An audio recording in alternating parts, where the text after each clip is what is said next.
우아하고 품격 있는 일상교육의 모든 것, 라이프스타일 교육TV 김은영입니다. 오랜만에 여러분들과 북살롱 함께 하고 있는데요. 제가 지금 집필 중인 메타버스 스쿨 혁명의 베이스가 되어주는 책들 중에 하나, 메타버스 새로운 기회, 김상균 교수님하고 신병호 선생님이 공저로 되어져 있습니다. 김상균 선생님 지금 강원대학교에 계시고요.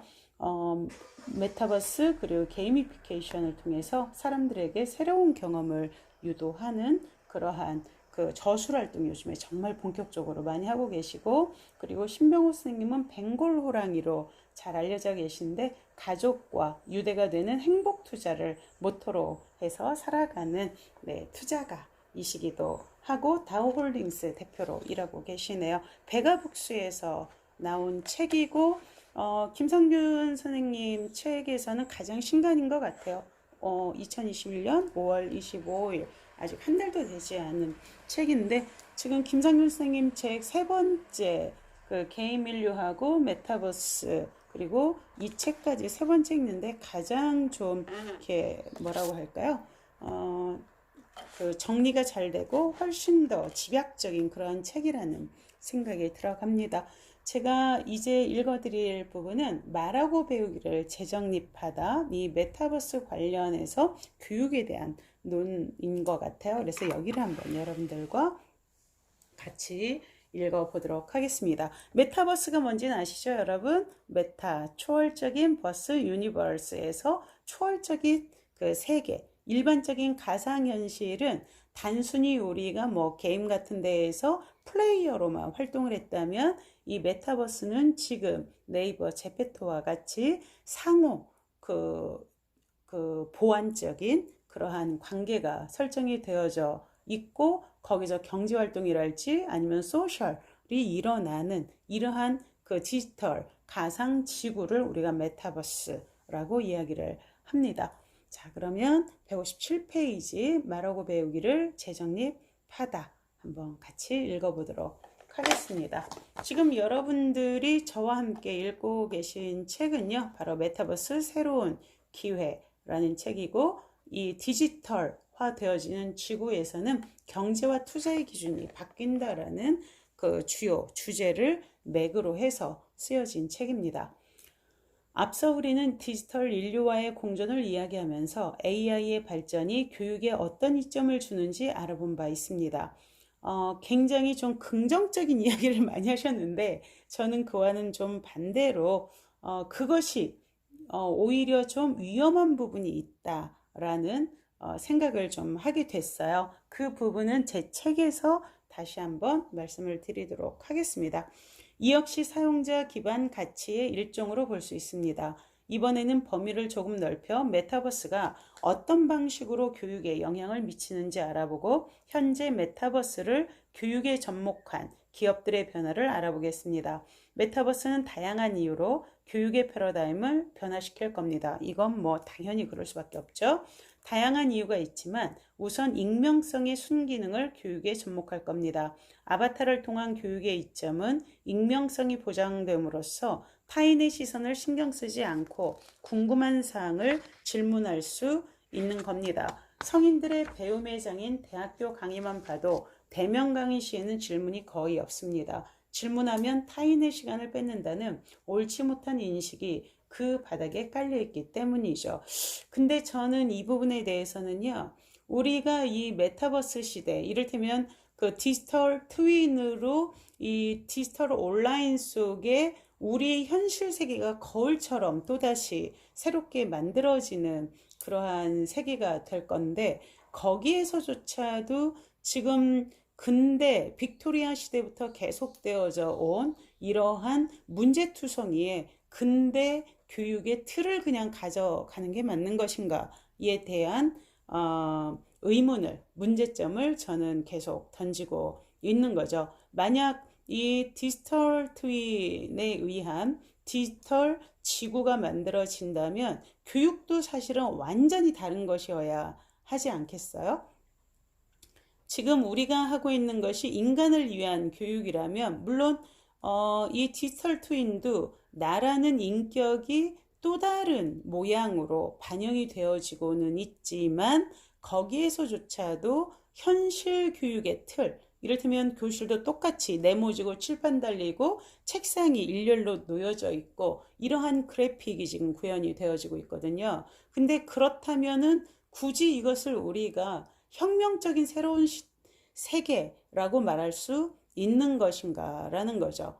이것 또한 그냥 카피가 아닐까요? 하지만 혁명이라는 것은 카피가 아닌 완전한 새로운 탄생, 기존에 있는 것을 파괴하고 새로운 것을 만들어내는 것이죠. 근데 그 파괴라는 것이 과격하게 들릴지도 모르지만 과격성의 문제가 아니라 기존의 것이 파괴되어서 없어지지 않는다면 새로운 것은 만들어지지 않는다라는 관점 하에서의 바로 그러한 의견을 말씀을 드리는 겁니다. 그래서 교육이라는 규범과 규정 자체가 새롭게 정의돼야 되는 거죠. 여기서도 질문을 하고 선생님은 질문을 받고 답을 하고 있는데 이제는 스스로 스스로 배우고 스스로 깨쳐서 스스로 자각하는 자가 되는 것이 바로 교육의 새로운 목표. 그것을 위해서 내가 어떤 그 지식을, 알물 또는 어떤 컨텐츠를 선택을 하고 결정을 해서 그것으로서 내 삶을 도잉해 나갈 것인가. 이를테면 무엇인가를 선택하고 결정하는 것을 우리가 한문 용어로 지혜라고 이야기를 하죠. 바로 지혜의 증득이라는 것은 깨달음, 각성에 있고 이 각성, 그야말로 스스로 깨닫는 자각이야말로 바로 모든 교육의 최종적인 목표인 거죠. 스승에게 배우되 그것으로부터 내가 새로운 암과 그리고 삶을 발명해내거나 아니면은 생산해내는 거, 이게 바로 교육의 본질이고 우리가 그런 것을 그 크리에이티브, 창조라고 이야기를 하는 거죠. 우리가 이 미래 교육에 있어서 덕목이 많은 것들이 있는데 그 중에 뭐 문제 해결 능력, 창의성 이런 것들 많이 일반적으로 지금 이야기를 해왔잖아요. 근데 거기에서 말하는 창의성이라는 것이 무엇일까를 다시 생각해 봐야 된다는 거죠. 이를테면은 지금 현재의 공룡 IT 기업들, 구글, 뭐 마이크로소프트, 그리고 뭐 페이스북, 그리고 그 테슬라, 아마존, 이러한 플랫폼 기업이나 IT 기업들의 그 데이터 속에서 또는 솔루션 속에서 무엇인가를 이루어 가는 것이 정말 창조적인 것일까? 그들이 만들어 놓은 시스템과 그들이 만들어낸 지식을 새롭게 또 파괴하고 또 다른 것을 만들어내는 게 진짜 창의성이 아닐까요? 어찌 보면 우리는 그들이 만들어낸 솔루션과 시스템 안에 갇혀진 또 다른 복제품일 수밖에 없는 거죠. 다시 한번 생각해 봐야 될 문제인 것 같아요. 우리가 근대의 교육을 비판하고 새로운 교육을 그 열망을 하고 있고 또 그것이 좋다라는 그런 조망을 하고 있다면 바로 완전히 바뀌어야 된다라는 생각입니다. 하지만 만약 익명을 보장하는 메시지의 형태로 질문을 받는다면 어떻게 될까요? 아마 지금과는 다르게 타인의 시선을 신경 쓰지 않고 자유롭게 질문을 보내올 가능성이 큽니다. 적어도 지금보다 많은 양의 질문이 나올 겁니다. 아바타를 통한 교육은 학생들의 활발한 참여를 끌어낼 수 있습니다. 이때 한 가지 더 생각해 볼 것은 아바타를 통해 편하고 자신감 넘치는 모습으로 교육에 임하는 것은 학습자뿐만이 아니라는 겁니다. 교육을 진행하는 사람도 평소보다 좀 더 자연스럽고 편안하게 강의할 확률이 높습니다. 실제 대면하면 지루하던 강의가 인터넷을 통해 동영상으로 만나면 귀에 쏙쏙 들어오기도 하는 것처럼 말이죠. 이처럼 익명성은 때론 긍정적인 효과를 일으키기도 합니다. 그래서인지 최근 비대면 강의를 넘어 AR 혹은 XR을 이용한 교육 플랫폼들이 속속 등장하고 있습니다. 메타버스 교육 플랫폼의 장점은 단순히 익명성의 순기능이 전부가 아닙니다. 산업의 기본 펀더멘털 부분에서도 큰 이점을 가져옵니다. 우선 메타버스 멀티교육 플랫폼은 한 번 만들어둔 콘텐츠를 여러 플랫폼에 배포하기 편하며 짧은 시간 내에 적은 비용으로 사업을 안전궤도에 오르게 만듭니다. 실시간 3D 엔진을 통해 경험을 반복적으로 진행하는 것도 큰 장점입니다. 이를 통해 단순히 언어의 전달이 아닌 감각을 통한 경험학습으로 학습자와 교사 모두 빠르게 실력이 향상될 겁니다. 이런 경험의 반복은 다방면으로 효율적이지만 특히 과학 분야에서 빛을 발합니다. 자연현상과 인간사회 현상 속에서 보편적인 법칙과 원리를 발견하고 발전시키는 과학은 말 그대로 관찰이 중요한 학문입니다. 하지만 어떤 현상은 관찰하기 위해 오랜 시간이 걸리기도 하고 일상에서 쉽게 보지 못하는 현상들도 있습니다. 학생들은 과학을 배우면서 기존에는 현상을 경험하지 못한 채 언어로 배워왔으나 이제는 현실의 물리적 법칙을 재현하는 가상세계 플랫폼을 사용해 직접 경험할 수 있게 된 것이죠.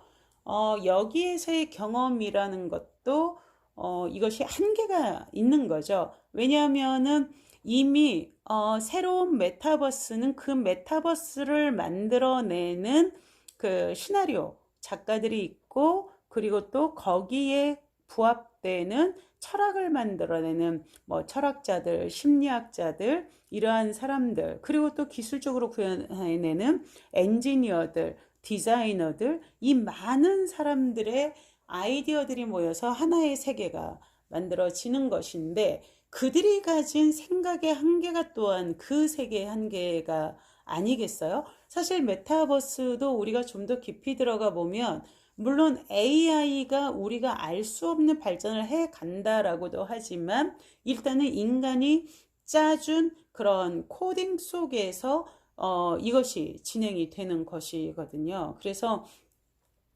우리가 정말 이 새로운 세계의 경험이라는 것은 아까 조금 전에 말씀드린 것처럼 우리가 공부를 한다면은 학교 교실 만들어 놓고 선생님이 질문하고 그리고 선생님은 답하고 이 틀이 그대로 지금 반복이 되어지고 있잖아요. 학생이 스스로 자기에게 질문하고 자기가 답할 수는 없는 건가요?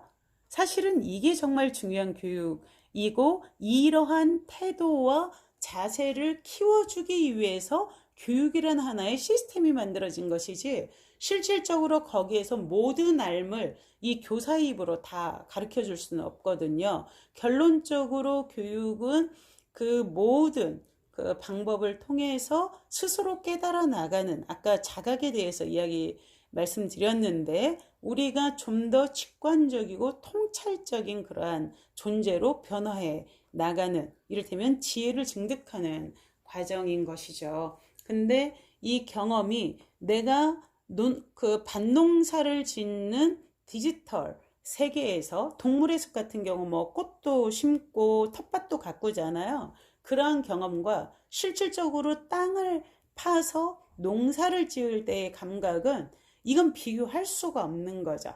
비교할 수가. 네.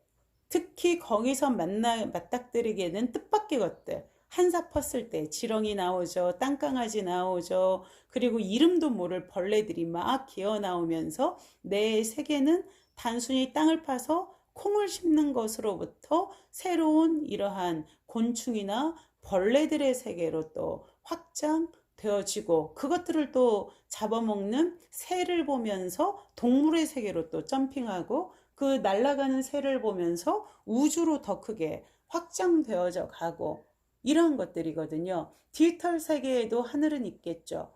그런데 이런 것들이 그렇게 즉각적이고 직관적으로 이루어지지는 않는다는 거죠. 그래서 이 경험이라는 언어, 사실 저는 이 그 메타버스의 시대가 오더라도 오기 전에 저희 코로나 스쿨 혁명에서도 같은 이야기를 나누었는데 이 모든 개념과 규정이 바뀌어야 된다는 것이죠. 학교를 학생들은 갑니다가 아니라 온라인 코로나 이후 학생들은 집에서 온라인 학습을 합니다. 이게 상식이 되었으면 국어 사전부터도 그 규정을 바꿔나가야 되는 거죠. 그래서 사실은 기존에 있는 국어사전, 영어사전도 굉장히 의미가 있죠. 세계가 이 많이 단절되고 정보량이 적었을 때에는 그것들이 의미가 있었지만 이제는 완전히 매 초마다 바뀌잖아요. 그래서 위키대백과와 같은 그러한 사전들이 사실은 일상화 되어지고 거기에서부터 끊임없이 이 개념이나 규정이 변화되어져 가야 된다는 거죠. 그래서 우리가 더 많은 지식을 배우고 습득하고 하는 것들이 진짜 인간에게 이로울 것인가? 정보가 너무 많은 사회에서 여러분 우리가 좀 분열적이 되지 않겠어요? 마치 카톡방들 여러분들 적어도 평균 20개는 가지고 계시죠. 근데 그것을 매번 들어올 때마다 한번 읽어보세요. 그렇게 하루를 한번 지내보세요. 카톡 있죠, 밴드 있죠, 페이스북, 인스타그램, 그리고 또 뭐가 있죠? 문자도 들어오죠. 이런 것들을 다 치자면은요, 하루에 자기가 자기로서 사는 시간이 얼마나 되는가. 남의 삶도 막 들어갔다 나왔다 해야 되잖아요. 그래서,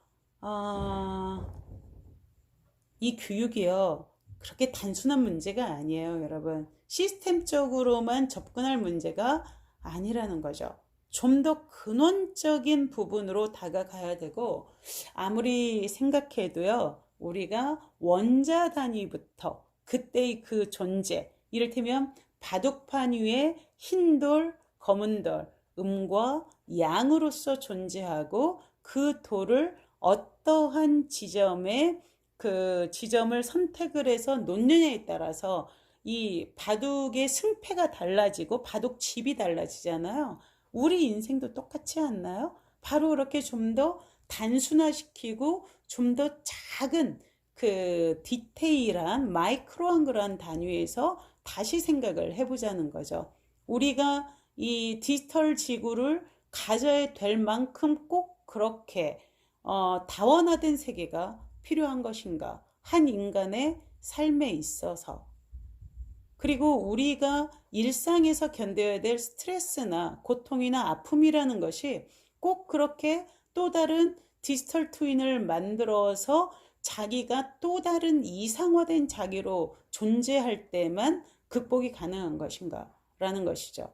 못생긴 것도 나고 가끔 예뻐 보이는 것도 나잖아요. 그냥 인정하고 수용하면 될 것을 굳이 이렇게 우리가 분열적인 삶을 살아갈 수밖에 없는 그런 시스템과 토대를 만들어 가면서까지 쾌락과 즐거움을 추구해야 되고 그리고 이윤을 창출해야 되는가라는 것이죠. 모두가 같이 사는 지구잖아요. 화성에 가서 아직 살 수 없고 화성에 가서 산다 하더라도 그것은 그가 선택한 삶이지 나의 삶은 아니잖아요.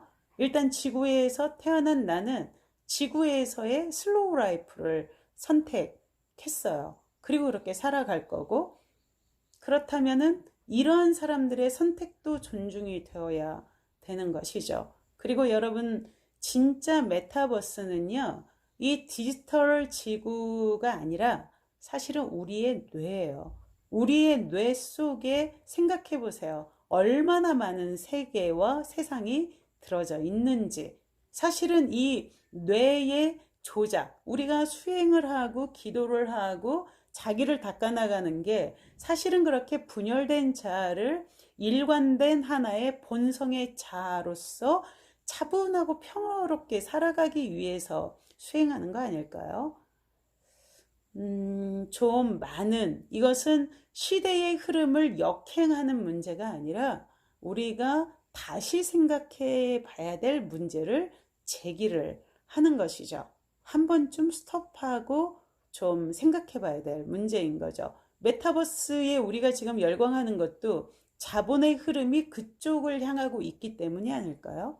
진짜? 근데 여러분 잘 생각해 보세요. 우리가 1년에 개인이 먹는 고춧가루, 고추장, 그리고 뭐 풋고추 이런 것들이 한 사람당 몇 그루나 필요할까요? 그 고추 나무가 고추가 5개만 있어도 충분히 먹을 것 같다는 생각이 들어요.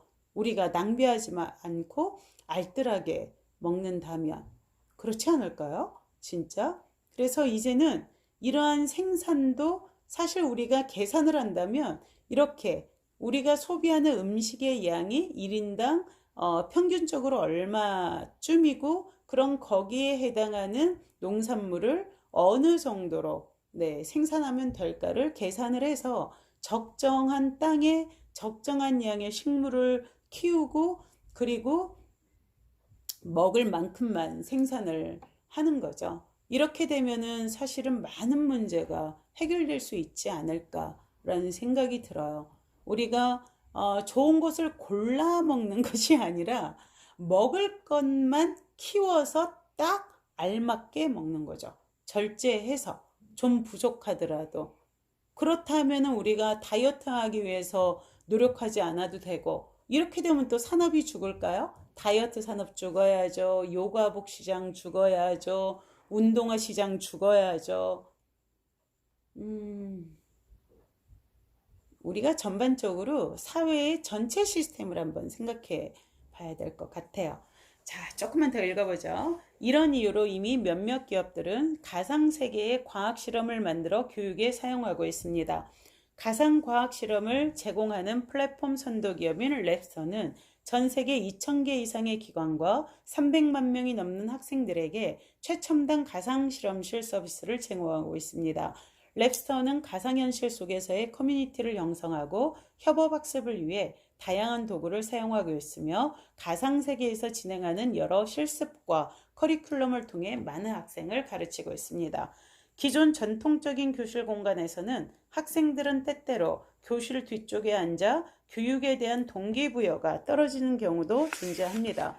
하지만 협업을 기반으로 하는 VR 및 AR 활용 교육은 학생들의 적극적인 참여를 유발하고 실제와 같은 실습은 학생들에게 경험을 동반한 지식을 습득하도록 만들었습니다. 학생들은 자신들의 아바타를 가상현실 내에서 직접 움직여서 교수를 비롯한 다른 사람들과 의사소통하며 자유롭게 실험을 진행합니다. 랩스터 회사 홈페이지에 올라온 고객 경험 사례를 살펴보겠습니다. 캘리포니아 주립대학의 생물학 교수인 신디 멀론 박사는 학생들의 학습 경험을 위해 1년 동안 랩스터를 온라인 교육 과정의 일부로 사용한 경험이 있습니다. 그녀는 가상 실험이 학습 과정에서 이점이 많고 전공이 아닌 학생들이 생물학과 과학 분야를 공부하는데 어떻게 도움이 되었는지 자세히 기술했습니다. 초기 가상 랩으로 전환했을 때 모두가 어려움을 겪었고 학습 조건을 설정하는데 너무 많은 시간이 걸렸지만 이를 랩스터를 통해 단 3주 만에 통합할 수 있었다고 합니다. 가상현실 교육을 통해 얻은 가장 큰 이점은 가상실험을 사용하면 실제로 학생들이 더 많은 과학적 사고를 하고 조작 실패를 크게 줄일 수 있게 된 점이라 말했습니다. 실험에 실패할 확률은 기존 가상현실 교육을 시행하기 전 20%대였으나 가상실험실로 실패 확률을 5%로 감소시켰다 전했습니다. 가상실험실이 더 많은 학생으로 하여금 시뮬레이션을 완료할 수 있도록 해주었다고 이용 후기를 전했습니다. 아주 또 긍정적인 효과들이 있네요. 과학 분야뿐만 아니라 심리 분야에서도 메타버스는 큰 효용을 발휘합니다. 가상현실 건강관리 시뮬레이션 솔루션 서비스를 제공하는 코그니토 컴퍼니는 AI를 기반으로 하는 가상현실 인간과의 역할극 대화를 상담가들에게 제공하는 가상현실 상담 시뮬레이션 회사입니다. 이 솔루션 서비스는 학교 학생들을 위한 상담 교육, 멘탈 케어, 친구관계 개선, 알코올 중독, 암, 급성 및 만성 질환, 정신건강, 소아치료, 자살 예방, 트라우마 교육 등 상담 등 트라우마 교육 및 상담 등 거의 모든 심리 상담 부문을 다룹니다. 이 메타버스를 통해 심리 상담가들은 다양한 환자의 상황을 미리 경험할 수 있고 이에 근거한 맞춤형 상담 서비스를 환자들에게 제공할 수 있습니다. 기존 방식과 비교해 확실히 적은 시행착오로 전문 상담가들을 교육할 수 있다는 것은 큰 의미가 있습니다. 코그니토는 상호작용 VR을 통해 의사들이 더 많은 치료 솔루션을 원격으로 제공할 수 있도록 도와주는 플랫폼을 제공하는 회사이기도 합니다. 원격 의료 대화 시뮬레이션을 통해 의료 전문가는 환자에게 맞는 원격 의료 방문과 상담을 연습해서 체득하고 환자는 자신이 아픈 곳을 기존의 방법보다 적절히 치료받을 수 있게 됐습니다. 가상현실에서의 컨설턴트 솔루션의 새로운 방향을 제시하며 향후 메타버스 교육 분야에 많은 시사점을 보여주는 사례입니다. 현재는 심리교육 분야에만 사용되지만 데이터가 쌓이고 AI의 신뢰도가 늘어나면 AI가 직접 상담을 진행하는 방향도 고려해 봄직합니다. 많은 사례들을 가지고 그 사례에 비추어서 이야기를 해준다는 점에서는 의미가 있을 것 같습니다. 이처럼 메타버스 교육 관련 플랫폼은 의학 분야에서도 큰 관심을 끌고 있습니다. 아무래도 의학이란 환자의 생명과도 직관된 분야이기에 경험 부족을 이유로 실수를 감쌀 수 없습니다. 하지만 메타버스 세계에선 의학도 경험할 수 있습니다. 의료 시뮬레이션 가상학습의 최대 이점은 역시 의료교육 개선 및 환자 위험 최소화입니다. 임상학습자에게 몰입형 시뮬레이션 경험을 제공해서 전보다 스마트하고 효율적인 트레이닝을 받을 수 있도록 했으며 초음파 응급환자 관리 및 출산 절차 교육 등을 위한 홀로그램 강화 시뮬레이터를 포함하면서 의료학습자에게 더 나은 양질의 교육을 제공한다는 점입니다. 예를 들어 메타버스 교육 솔루션 기업인 CAE의 헬스케어 사업부는 최신 AR 기기를 활용해 초보 의료 교육자들에게 다양한 시각화 정보를 제공함으로써 실제 환자를 위험에 빠뜨리지 않고도 해부학의 공간관계에 대한 깊은 이해와 심장질환과 관련된 초음파 검사의 역량을 높이는 데 최적의 솔루션을 제공합니다.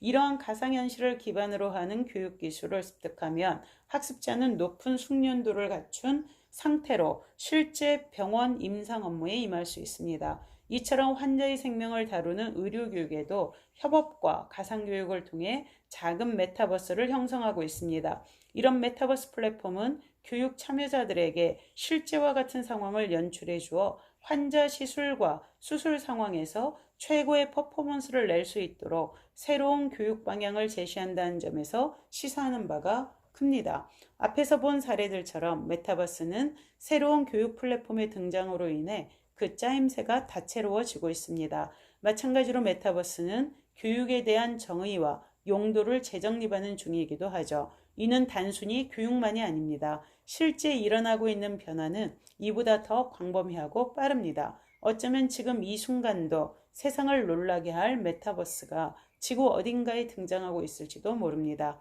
많은 것들이 변하면서 혼란스러워하는 사람들도 있을 겁니다. 인터넷과 스마트폰이 처음 등장했을 때도 한동안 사람들은 새로운 방법의 대화와 교육에 적응하기 어려워했습니다. 메타버스 시대도 마찬가지로 한동안은 새로운 방식이 낯설기도 하고 복잡하게 느껴질 수도 있습니다. 물론 지금까지 그래왔던 것처럼 사람들은 이내 새로운 세계에 적응하고 첨단 문명이 건네주는 달콤한 과실을 입에 넣겠죠. 하지만 우리가 반드시 기억해야 할 사실이 있습니다. 바로 새로운 문명이 주는 과실은 준비된 자에게만 주어진다는 겁니다. 메타버스의 새로운 기회 잡으셨어요? 여러분들에게 일독을 권해드리고 김상균 교수님의 메타버스 하나 더 읽어보시면 이해가 더 쉬우실 것 같습니다. 메타버스 스쿨 혁명에서는 여러분들에게 이 메타버스의 또 다른 새로운 기회를 안내해 드리고 있습니다. 여러분 감사드립니다.